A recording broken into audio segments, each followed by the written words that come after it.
Before anything else, let me ask you a question that almost no one has the courage to ask out loud. Why is it that, even when there's a little bit of money left over at the end of the month, you still can't truly relax? Why does that saved amount, which in theory should bring security, often bring even more fear? Fear of losing it, fear of spending it wrong, fear of needing it and it not being enough. If this has ever crossed your mind, stay here with me, because what I'm about to show you is not about making more money right now, nor about miracle investments. It's about understanding what money actually does to your mind and why almost everyone learns everything about it the wrong way from the very beginning. There is a very specific moment in the life of someone who has always lived on the edge when something changes inside. It's not when the person gets rich. It's not when they pay off all their debts. It's when they realize that the problem was never just the lack of money, but the way money takes up space in their mind. There are people with $0 in their account who sleep better than someone who has 5, 10, 15,000 saved. That's not a coincidence. That's psychological. The human brain hates losing more than it loves winning. And when you start building something, anything, the fear of seeing it disappear starts to control your decisions. You stop thinking clearly. You start postponing simple choices. You freeze, and while you freeze, life keeps charging bills, decisions, responsibilities. The first big lesson that almost no one learns about money is that it is not and never was just a number. Money is pure emotion. It's fear, it's relief, it's guilt, it's shame, it's hope. When it's missing, it screams. When there's a little extra, it whispers threats all the time. And when there's a lot, if you didn't organize your mind first, it just becomes another big problem. Most people spend their entire lives trying to fix money without ever fixing their emotional relationship with it. They work more, try harder, pressure themselves more, but still live with the feeling of always being behind. Always owing something invisible, always chasing a future that never arrives. Maybe you grew up hearing that money is dirty, or that money changes people, or that those who think too much about money are greedy. Maybe you learned that talking about money is shameful, that debt is embarrassing, that asking for help is failure. All of this piles up inside your head like a silent weight. And then when you become an adult, even doing your part, you feel a tiredness that isn't just physical, it's mental. It's the feeling that any unexpected event could destroy everything. A health issue, a layoff, a car, repair anything becomes a huge threat. Not because the amount is absurd, but because you have no margin. And living without margin means living in constant survival mode. This is another lesson that almost no one explains properly. Living without margin makes you less intelligent. That's not an exaggeration. When money is always tight, the brain enters a continuous state of alert. It doesn't think long term. It doesn't plan. It reacts. You start making bad decisions, not because you're irresponsible, but because you're tired, under pressure, and afraid. Buying something in installments feels like immediate relief. Ignoring a problem feels easier than facing it. Kicking the can down the road becomes a strategy. And little by little, without realizing it, you accumulate small choices that turn into big consequences. A lot of people think financial organization starts with a spreadsheet, an app, or a nochibuki, but that's just the surface. Real organization starts when you understand that money isn't meant to make you rich. It's meant to give you clarity. Clarity to say no. Clarity to choose better. Clarity to not turn every problem into a drama. Money, when properly placed in your life, works like an emotional shock absorber. It doesn't eliminate difficulties, but it prevents them from turning into crap. But for that to happen, you need to stop treating money as a reward and start treating it as a tool. And here comes one of the hardest lessons to accept. No one owes you financial stability. Not your company, not the government, not your family. That doesn't mean the system is fair, because many times it isn't. But it does mean that waiting for someone else to fix this for you only increases frustration. The more you outsource this responsibility, the more powerless you feel. And the more powerless you feel, the less energy you have to change anything. It's a cruel cycle. Breaking this cycle doesn't start with earning more. It starts with accepting that even with little, you need to create some level of control, even if it's minimal. Control is not rigidity. Control is knowing exactly where you're standing. It's looking at your reality without makeup, without excuses, without exaggerated drama. It's understanding that ignoring numbers doesn't make them disappear. On the contrary, it makes them grow in the dark. A lot of people avoid checking their bank statements, avoid adding up debts, avoid facing the total because they think it will bring more anxiety. But what brings anxiety isn't the number. It's uncertainty. When you don't know exactly how big the problem is, your mind creates monsters much bigger than reality. And that paralyzes you. There's also the lesson that time is worth more than status. How many financial decisions are made just to maintain appearances? A phone better than you can afford, clothes that squeeze the budget, a recurring expense just to not feel inferior. All of this steals something that no one notices right away. Mental freedom. Every fixed financial commitment is a piece of your peace of mind that you give away. And when you add all those pieces together, the result is a rigid life where any change is scary. Any risk seems impossible. Any opportunity feels like a threat. Another thing almost no one talks about is that earning more money without changing behavior only increases the volume of the problem. A person goes from small debt to big debt, from a simple squeeze to a sophisticated squeeze. The stress stays the same. It just changes clothes. That's why so many people improve their income and still feel anxious, still can't sleep well, still fear the future. The money comes in, but the mind stays in the same place. The feeling of never being enough remains. And that's devastating because it creates guilt. The person starts to think the problem is them, that they don't know how to handle money, that they're a lost cause they're not. What's missing isn't intelligence. It's a different way of thinking. A model that doesn't depend on willpower all the time, because no one can live policing themselves forever. What works are simple systems, automatic, almost emotionless. Separating money before spending, creating small reserves with clear purposes, reducing unnecessary decisions, lowering mental noise. When you do this, something curious happens. Your mind starts to relax. You don't get rich overnight, but you start to feel in control. And that feeling changes everything. It changes how you work, how you sleep, how you react to problems. Maybe the biggest lesson of all is understanding that money doesn't solve life, but poorly handled lack of money messes everything up. Relationships, health, self-esteem, plans. When you're constantly putting out financial fires, there's no space left to dream. Everything becomes obligation. Everything becomes weight. And no one can live like that for long without feeling exhausted. Organizing money isn't about becoming a different person. It's about stopping unnecessary suffering.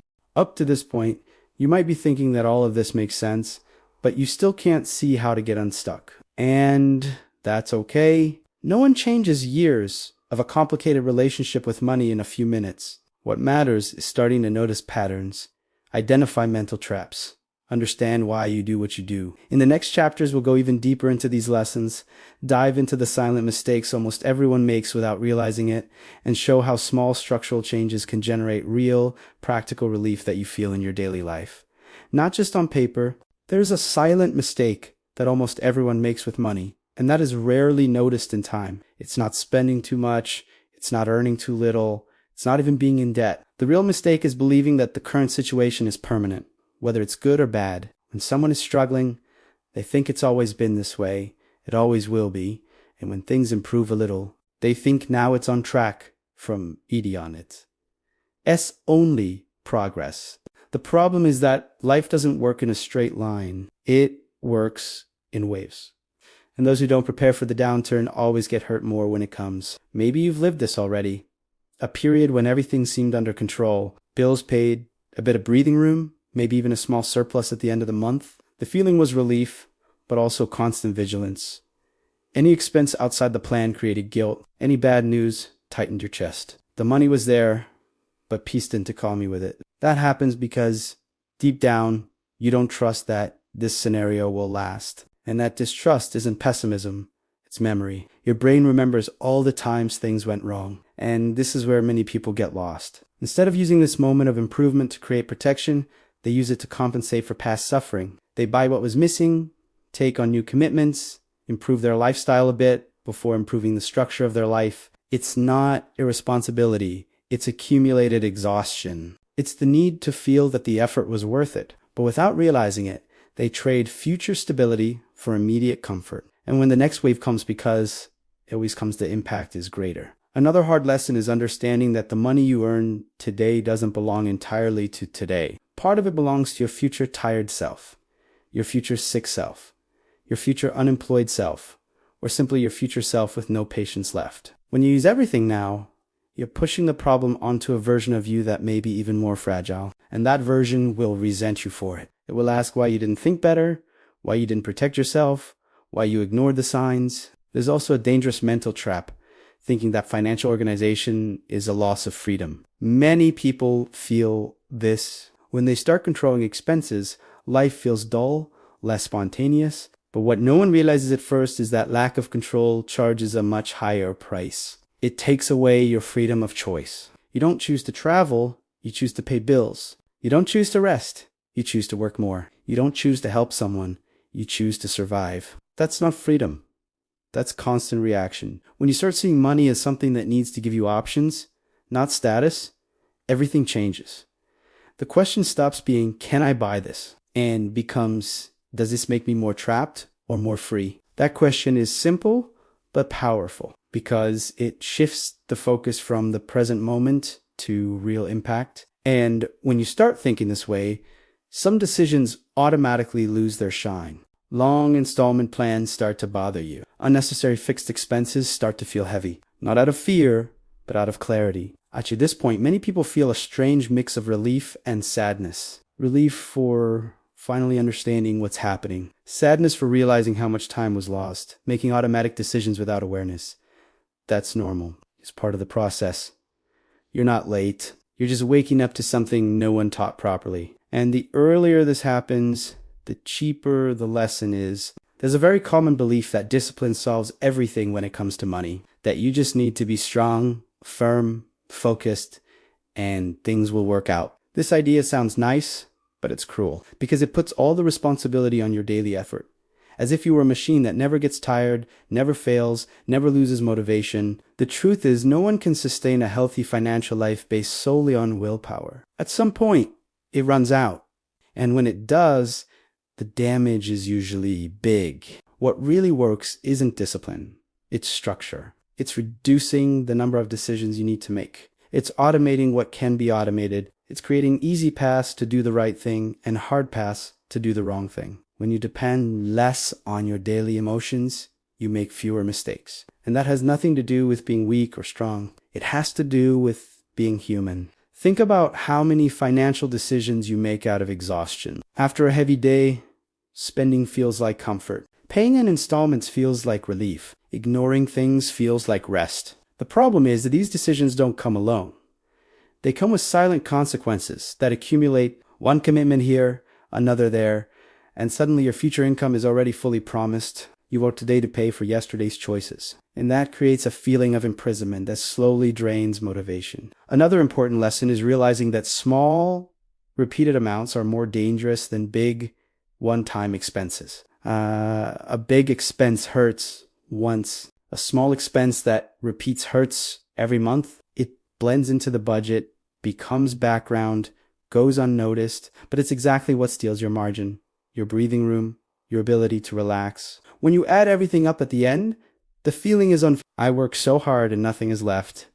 And often nothing is left because it's leaking through small decisions no one taught you to question. At this point in the journey, something starts to change in your mind. You realize you don't need to earn much more to suffer much less. You need to make fewer recurring mistakes. You need to stop turning immediate comfort into permanent obligation. You need to accept that saying no now is saying yes to a less heavy future.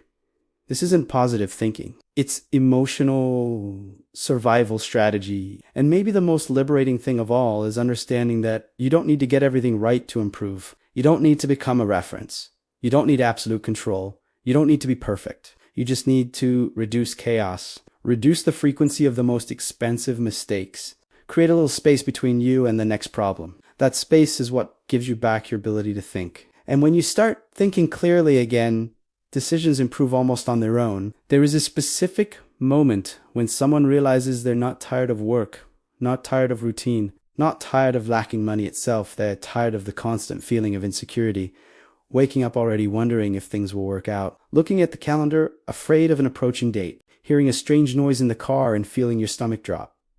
It's this permanent mental vigilance that exhausts you, and it doesn't show up on the bank statement, but it shows up in your body, your mood, your patience. The problem is that many people normalize this state. They think living like this is the standard of adult life, that everyone is tired, worried, doing mental math all the time, and then they stop questioning it. Stop trying to improve. They just try to endure a little longer. The danger of this is that when survival becomes a routine, you stop building anything beyond the basics. Your dreams get smaller, simpler, quieter, not because you don't want more, but because wanting feels too risky. One of the most ignored lessons about money is that it needs to reduce the noise of life, not increase it. When every choice becomes a mental calculation, when every invitation turns into a financial analysis, when every problem becomes anticipated panic, something is wrong. Money should be an invisible support, not the main character of your anxiety. But for that to happen,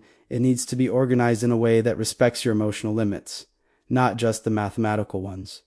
And here, many people make a big mistake. They try to fix everything at once. They want to pay off all debts quickly, save a lot of money in a short time, completely change their lifestyle from one month to the next. That creates enormous effort, almost impossible to sustain.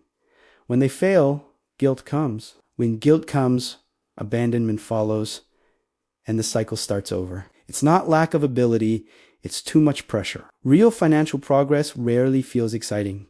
It's kind of boring, repetitive without glamour. And that's exactly why it works. Because it doesn't depend on constant motivation. It depends on simple consistency. Small adjustments that don't hurt the present, but protect the future. When you understand this, anxiety starts to decrease. Because you stop demanding radical transformations from yourself and start respecting the process. Another thing almost no one tells you is that money reveals much more about limits than about desires. Many people think the problem is not being able to buy everything they want, but in reality, the problem is not knowing where to stop. When you don't have clear criteria, everything seems necessary. Everything seems urgent. Everything seems justifiable, and then the money disappears without leaving any trace of satisfaction. There's a huge difference between spending to live better and spending to relieve emotions. The first builds, the second creates addiction. Emotional spending usually comes disguised as deserving it. I worked so hard, I deserve this. And maybe you do, but deserving doesn't mean it has no impact. When this kind of spending becomes a pattern, it starts competing directly with your future peace of mind. And that trade-off is almost never conscious. Many people live trying to compensate for life's frustrations with small financial rewards. A delivery order, an online purchase, a subscription they barely use. Each thing on its own seems small. Together, they tell a clear story. An attempt to make a heavy life a little more bearable. The problem is that this doesn't fix the root of exhaustion. It just numbs it for a few minutes. Then reality comes back, usually heavier. One of the big turning points happens when you start using money to buy time, not objects. Time to breathe.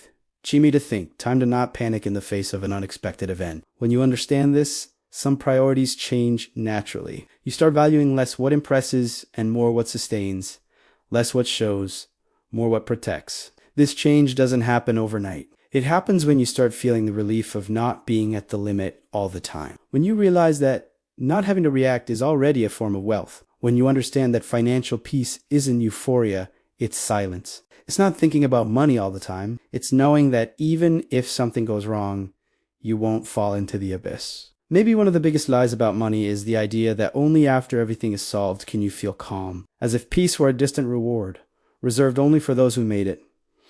That keeps many people stuck in a permanent state of waiting. When I pay this off, I'll rest. When I earn more, I'll relax. When everything is organized, I'll breathe. The problem is that this win never fully arrives. There will always be some pending issue, some uncertainty, some risk. The difference is the size of the impact this has on your life. When you build a minimal base, even imperfect, the game already changes. Fear stops being paralyzing and becomes just caution. Worry stops being constant and becomes occasional. That completely changes your relationship with the future. Another important lesson is understanding that money doesn't fix internal insecurity. It only amplifies what's already there. If you constantly compare yourself, money becomes a measuring stick.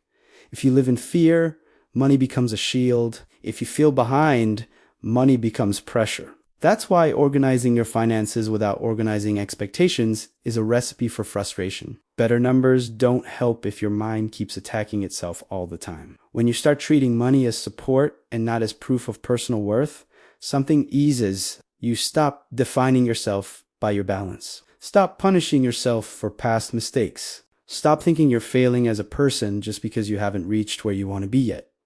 That's not complacency. It's maturity. It's creating mental space to grow without destroying yourself in the process. At some point in life, almost everyone discovers that money doesn't just lack in the wallet. It lacks in the feeling of control. The person receives, pays, manages somehow, but lives with the impression that anything off script could bring everything down. That feeling doesn't disappear when more money comes in. Many times, it even gets worse because now there's something to lose. Before, deep down, there was no expectation. Now there is, and poorly protected expectation turns into anxiety. What no one teaches is that the human brain adapts quickly to suffering, but takes a long time to trust stability. That's why when you start getting out of a tight spot, you don't feel immediate relief. You feel fear of going back, fear of making mistakes, fear of ruining everything. And that fear makes you either too rigid or too relaxed. You either control everything obsessively or start spending as if it were temporary. Both extremes sabotage you. There's a strange phase where a person is no longer broke, but still doesn't feel safe. It's the most uncomfortable financial place to be because you can no longer pretend you have nothing to lose, but you still don't have enough margin to make mistakes. That's where many people quit because they confuse discomfort with failure. But in reality, that discomfort is a sign of transition. It's where structure starts to matter more than effort. To this point, one silent decision makes all the difference. Stopping using money as an immediate emotional response. Stopping solving frustration with spending. Stopping solving fear with installments. Stopping solving exhaustion with compensation. That doesn't mean becoming a cold or joyless person. It means choosing better when and why to spend, and that choice gives something very valuable back. Predictability. When you start to better predict your financial life, even if it's still simple, something changes inside. You don't react as much. You don't panic at every piece of news. You start to notice that problems don't appear out of nowhere. They give signals. And when you learn to recognize those signals, you stop being hostage to surprise. That greatly reduces emotional wear and tear. Another thing that weighs heavily and is almost never talked about is financial loneliness. Most people don't truly talk about money with anyone. Not with family, not with friends, not with partners. Everyone pretends they're managing. Everyone maintains a minimum image of control. And behind that, there is shame. Shame of owing, shame of not knowing, shame of not having planned better. That shame prevents simple requests for help. Prevents basic questions. Prevents learning that could save years of suffering. And the cruelest part is that it creates the feeling that only you go through this. That everyone else understood something you missed. That's not true. Most people are improvising. They just improvise in silence. When you start looking at money more honestly, without constantly attacking yourself, you realize that many mistakes weren't conscious choices. They were decisions made out of exhaustion, fear, lack of options. That doesn't remove responsibility, but it frees you from paralyzing guilt. And without that guilt, it becomes much easier to correct course. There's also a mistaken idea that only those who earn well need to organize their finances. Those who earn little think it's not worth it, that it doesn't need to make a difference. That's a huge mistake. The smaller the margin, the more important structure is. Those who live on the edge can't afford chaos. A small mistake is costly. A delay turns into a snowball. An unexpected event becomes a crisis. Organization, in this case, isn't a luxury. It's basic protection. And basic protection doesn't need to be complicated. It needs to be clear, knowing exactly how much comes in, how much goes out, and how much is left, even if little is left. That little is the beginning of mental freedom because it creates a minimal distance between you and the next problem. And that distance changes how you face life. Maybe the most important shift is understanding that money isn't about reaching an ideal place. It's about reducing suffering along the way. The person who waits to fix everything before living better ends up never living. There's always something pending. Always another step. When you change the focus to reducing tension, fear, and improvisation, progress starts to appear in a more human way. You start sleeping better, not because you got rich, but because you know what happens if something goes wrong. You start working with less desperation because you're not on the edge of financial collapse all the time. You start saying no more often without guilt because you understand the real cost of each. Yes, that doesn't make you cold. It makes you conscious. Over time, that awareness turns into confidence. Not arrogant confidence, but calm confidence. That feeling that you can handle the problems that come up. And that feeling is worth more than any isolated number because it gives you back something many people lose early on. The ability to plan without panic. Over time, as you start observing your financial life more honestly, you realize that the biggest weight isn't in the numbers themselves, but in the constant feeling of owing something to the future. It's like you're always one step behind, always trying to reach a point of balance that never comes. And that creates a silent fatigue, not physical tiredness, but the exhaustion of deciding all the time, worrying all the time, never fully relaxing. That fatigue makes many people start avoiding their own money. They avoid checking accounts, avoid adding up expenses, avoid thinking about next month, not because they're irresponsible, but because they're exhausted. Thinking about money has become synonymous with tension, and anything that creates constant tension, the brain tries to avoid. The problem is that ignoring it doesn't stop the process. It just lets it happen without control. When you live like this, any small financial win doesn't bring full joy. It brings temporary relief. And relief doesn't sustain. It passes quickly. Soon, another worry, another fear, another bill appears. This creates the feeling that nothing is ever enough. And that feeling slowly corrodes motivation. The person starts thinking, why try so hard if nothing ever changes? That thought is dangerous because it kills continuity. There's a point where you need to stop measuring your financial life only by the final result and start measuring it by the level of tension it creates in your day-to-day life. If money is stealing your sleep, patience, focus, and mental energy, something needs adjusting. Even if, on paper, everything seems minimally under control. Because paying all the bills and still living anxious isn't financial success. It's just organized survival. Many people believe they'll only have peace when they have no debt, no commitments, no obligations. That's an illusion. Adult life will always have responsibilities. The difference is how they fit into your income and into your mind. When everything is at the limit, any responsibility weighs too much. When there's space, they become manageable. And space isn't a luxury. It's a psychological necessity. Money starts fulfilling its real role when it stops being the center of your decisions and becomes the background. When you don't need to think about it for every small choice. When ito is ni ti dictate your mood, when ito is ni ti define your value. That doesn't happen by accident. It happens when you build a minimum of predictability. When you know what happens if you spend, if you don't spend, if something goes wrong. And that predictability doesn't come from obsessive control. It comes from simple clarity, from accepting your reality without fantasy, from stopping waiting for the perfect scenario to start acting better, from understanding that you don't need to fix everything now, but you do need to stop making things worse without realizing it. That's the real turning point. When you stop sabotaging yourself on autopilot, from that moment on, changes become less emotional and more strategic. You don't react as much. You choose. You don't punish yourself for past mistakes. You learn from them. You understand that money isn't a final judgment on who you are, but a resource that needs to be positioned intelligently in your life. And when that happens, something curious emerges. Realistic hope. Not the fantasy hope that everything will magically get better, but the concrete feeling that by maintaining certain behaviors, chaos won't come back with the same force. That problems don't disappear, but get smaller. That life doesn't become perfect, but becomes breathable. And that, for someone who lived a long time under pressure, is already a huge transformation. When life starts to feel a bit more breathable, a new fear appears that almost no one admits, the fear of ruining everything. After spending so much time at the limit, when someone sees a minimum of organization emerging, they start walking on eggshells. Any decision seems dangerous. Any expense seems like a potential mistake. It's as if balance were too fragile to be touched.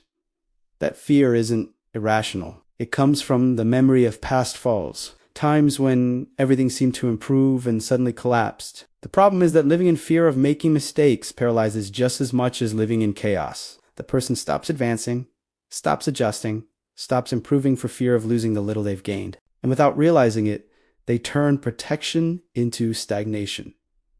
Financial organization can't become an emotional prison. It needs to be solid ground, not a minefield. When you understand this, you start to see that making small mistakes is part of the process and very different from making big mistakes due to lack of structure. There's also a common confusion between control and rigidity. Control is knowing where you are and where you're going. Rigidity is not allowing any deviation, any adaptation, any change. Real life requires adjustments all the time. When you try to freeze everything, any unexpected event becomes a threat. When you accept that adjustments are part of the process, the emotional impact decreases.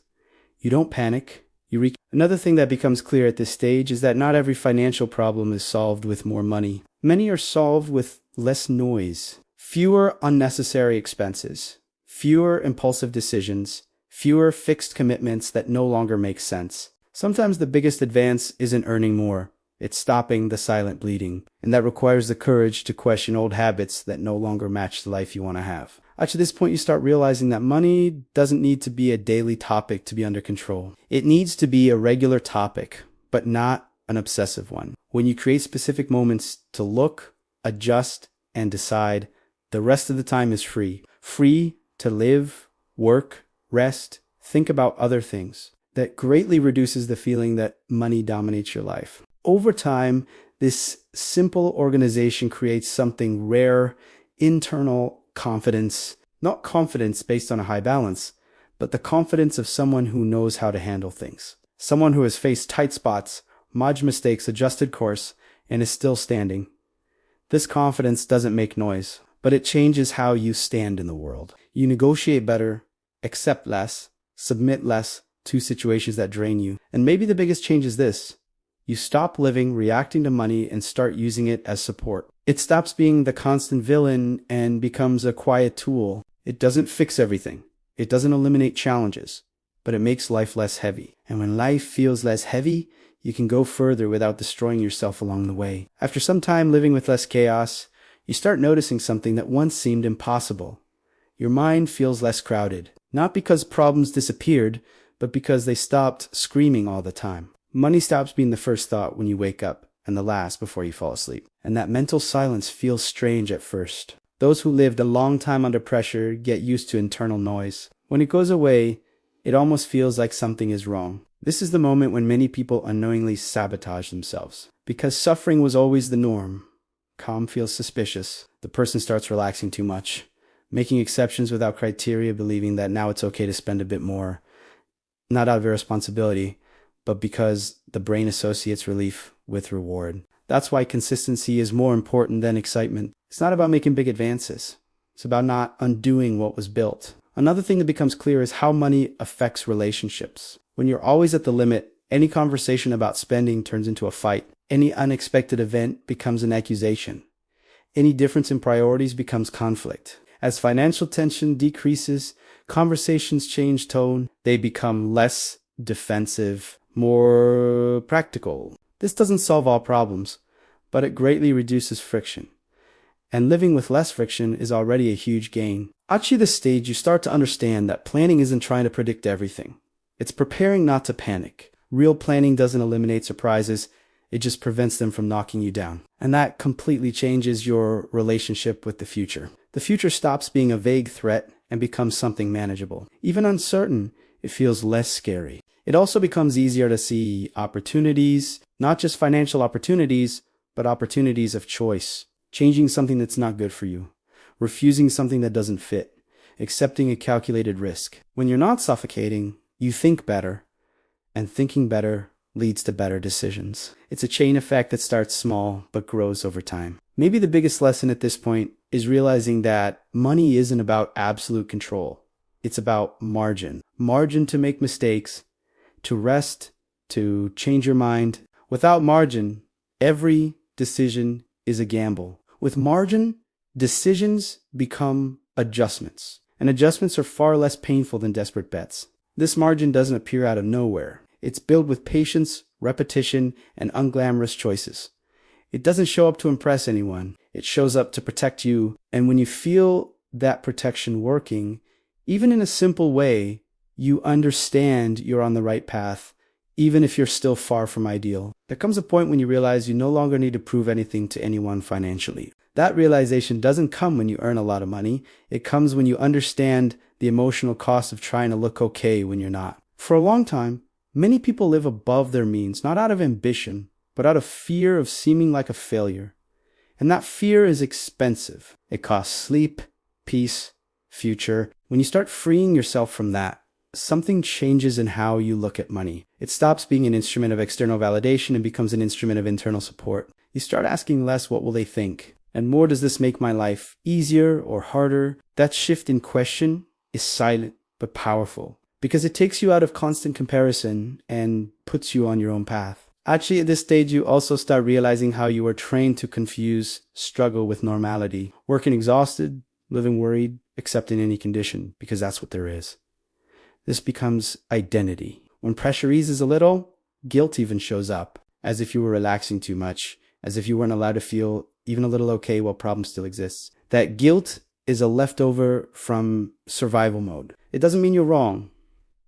It means you're leaving an old pattern. When money starts being better positioned, it reveals something uncomfortable. Many life problems weren't financial, but were worsened by disorganized money. Bad relationships get worse with debt. Toxic jobs get harder when you have no margin to leave. Simple decisions turn into prisons when there are no alternatives. And when you start creating alternatives, even small ones, life gains new possibilities. You start to understand that financial security isn't never feeling fear. It's knowing what to do when fear appears. It's having a simple plan. It's knowing where to cut, where to hold, where to adjust. It's not panicking. That changes everything, because panic is what makes people destroy months of effort and a few impulsive decisions. And maybe the deepest shift is this. You stop expecting money to solve your emotional problems and start using it to not make them worse. That more realistic expectation lifts a huge weight off your shoulders. You don't need money to make you happy. You just need it to not constantly make you unhappy. And that is entirely possible even without big numbers. From there, the path stops being dramatic and becomes consistent. Fewer highs and lows, less guilt, less improvisation, more clarity, more predictability, more respect for your own limits. And when you reach that point, you understand something few people understand early. Money isn't the final goal.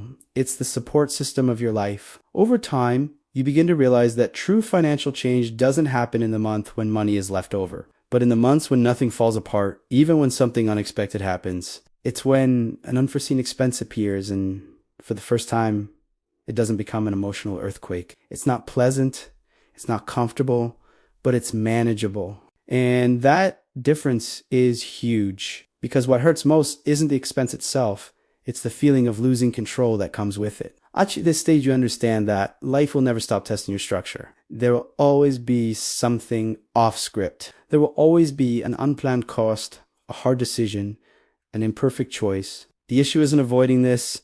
It's not letting it destroy everything you've built. And that only happens when money stops being treated as something too fragile to touch and starts being treated as part of the normal functioning of life. You also start noticing how your relationship with time changes. Before, everything was urgent. Everything had to be resolved now. Now, some things can wait, and when something can wait, it loses power over you. Organized money buys this invisible time. It doesn't show up on the statement, but it shows up in how you react, in the calm with which you think, in how you decide. Another important realization is that improving financially isn't eliminating discomfort. It's choosing better discomforts. It's trading the discomfort of simple discipline for the discomfort of constant desperation. Trading the discomfort of saying no now for the discomfort of having no choice later. When you see it this way, resistance decreases, because you understand that some discomfort will always exist. The difference is who's in charge. At this point, money stops being a heavy topic and becomes a neutral one. You talk about it with less emotion, less defensiveness, less shame. You can look at numbers without attacking yourself, adjust without punishing yourself, make mistakes without giving up. That's real financial maturity. It's not about always getting it right. It's about continuing even after getting it wrong. And the more you move forward like this, the clearer it becomes that money didn't turn you into a different person. It just gave you back mental space. Space to think better, choose better, live with less tension. And that impacts everything around you, even if no one notices from the outside. There comes a moment when you realize you're no longer trying to fix the past, but protecting the future. This shift is subtle, but deep. Before, every financial decision was loaded with regret, comparison, guilt for what was done wrong. Now, decisions start looking forward. Not with euphoria, but with calm responsibility. You stop asking, why did I do this to myself? And start asking, how do I avoid going through this again? At this point, something important happens. You stop romanticizing financial suffering. You stop thinking that living tight makes you stronger, humbler, or more deserving of something in the future. You understand that prolonged suffering doesn't teach. It only wears you down. Real learning comes from awareness, not repeated pain. And that completely changes how you treat your own money. You start respecting yourself more in small choices because you understand their impact on the whole. You also start noticing that many bad decisions came from urgency. Urgency to fix things. Urgency to relieve discomfort. Urgency to escape bad feelings. When your financial life gains a bit more stability, even if basic urgency decreases. And less urgency means fewer mistakes. You start waiting a day before buying, thinking a bit more before committing, talking before deciding. That doesn't paralyze you. It protects you. Another silent change is that you begin to clearly distinguish between a problem and discomfort. Before, any discomfort felt like an urgent problem. Now, you understand that not everything uncomfortable needs to be fixed immediately. Some things just need to be endured for a while. And that ability to endure without panicking is one of the greatest financial achievements someone can have. With that, money stops dominating your identity. You no longer define yourself by how much you earn, how much you owe, or how much you have saved. You define yourself by your ability to handle things, by the clarity you've built, by how you respond to difficulties. That gives dignity back, not flashy dignity, but quiet, internal dignity that lets you feel upright even when you haven't reached where you want to be yet. And perhaps the most mature realization is this: financial stability isn't a permanent state. It's a continuous process of adjustment. There will be better months, worse months, easier phases, more tense phases. The difference is that now you don't collapse with every fluctuation. You adjust, you correct, you move on. And that's what, in the long run, builds a much lighter life than any quick leap ever could. Quietly, without announcement, your relationship with money starts to change when you realize you're no longer constantly explaining yourself. You don't need to justify every choice, every expense, every cut. You don't need to prove you're trying. Financial life stops being a constant defense and becomes something that simply works as best it can within your reality. That lifts an enormous weight off your shoulders. Decisions become simpler because they stop carrying so much accumulated emotion. Before, every choice came with fear, guilt, or anxiety. Now, many of them are just practical choices. Can you do it? Do it. Can't you do it without internal drama? Without endless emotional negotiation? This kind of clarity doesn't appear when you earn more. It appears when you better understand the role money plays in your life. You also start noticing that your mental energy is being used differently. Before, it was spent anticipating problems, imagining worst-case scenarios, preparing for constant falls. Now, it starts being used to think about real improvements. Not big transformations, but possible adjustments. Small decisions that, added together, change a lot over time. Something interesting happens at this point. You start accepting your limitations better without feeling defeated by them. You understand how much you can spend, how much you can save, how much you can risk. That doesn't diminish you. On the contrary, it protects you. Life becomes less about who I wish I were financially and more about who I can sustain without hurting myself. And it's exactly this mature acceptance that opens space for growth. Not impulsive growth full of unrealistic expectations, but consistent growth, the kind that doesn't depend on luck or peaks of motivation. When you reach this level of relationship with money, it stops being a central problem and becomes just another part of life, important but not dominant. Sometimes the change becomes clear in simple, almost trivial situations. You get an unexpected charge and instead of freezing, you just see stopy, look, calculate, and solve it. You don't like it, you don't think it's fair, but you solve it. You don't spend the rest of the day ruminating. You don't let it contaminate everything. This kind of reaction shows something important. Money stopped controlling your emotional state. It still influences it, of course, but it no longer dominates. Before, any financial problem seemed to confirm an old fear that everything would go wrong again. Now, the problem is just what it is, a specific problem with a beginning, middle, and end. That difference completely changes how you live, because living expecting the worst is more exhausting than facing the worst when it actually happens. Another thing that starts to appear is a clearer sense of priority. You no longer try to fix everything at once. You understand that some things can wait and others can't. That avoids the classic mistake of spending energy, time, and money trying to put out all fires at once and ending up without strength for the ones that really matter. Prioritizing isn't giving up, it's choosing order. To this point, you also start respecting your own financial limits more, not out of fear, but out of intelligence. You know, how far you can go without squeezing yourself too much. And when something goes beyond that limit, you recognize it early. You don't insist, don't push, don't fantasize. That honesty with yourself prevents many future pains that once seemed inevitable. Financial life becomes less dramatic and more functional. It's not exciting, it's not a story to tell, but it sustains, and that has enormous value. Sustaining a minimally predictable life is what allows you to think about next steps without desperation. It's what allows you to make small mistakes and correct quickly. It's what prevents every stumble from turning into a long fall. With that, money starts fulfilling a fairer role in your life. It doesn't promise happiness. It doesn't define you as a person.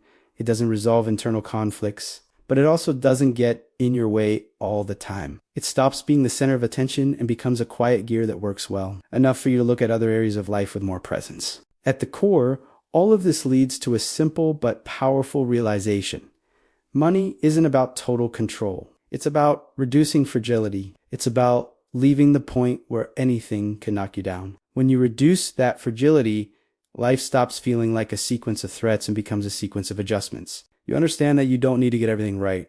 You just need to stop making the same mistakes the same way. You need to stop turning anxiety into spending, fear into installments, exhaustion into permanent decisions. When these patterns break, even if income stays the same, the feeling of suffocation drops dramatically. Clarity becomes the greatest asset, knowing where you are, what you can do now, and what you can't. That avoids unrealistic internal promises. Unnecessary frustration, that feeling of always owing something to yourself. You stop living at war with your own money. At this point, saving stops being a distant goal and becomes a natural consequence. Not because a lot is left over, but because it stopped leaking all the time. And when there's even a small reserve, the brain changes posture. Fear loses strength. Urgency decreases. Rationality shows up. And then it becomes clear that money was never the finish line. It was always the means. A means to think better. A means to decide better. A means to live with less tension. When you understand this, the relationship changes for good. It doesn't become perfect, but it becomes functional. And functional is already freedom for someone who spent so much time on the edge. In the end, everything said here points in the same direction.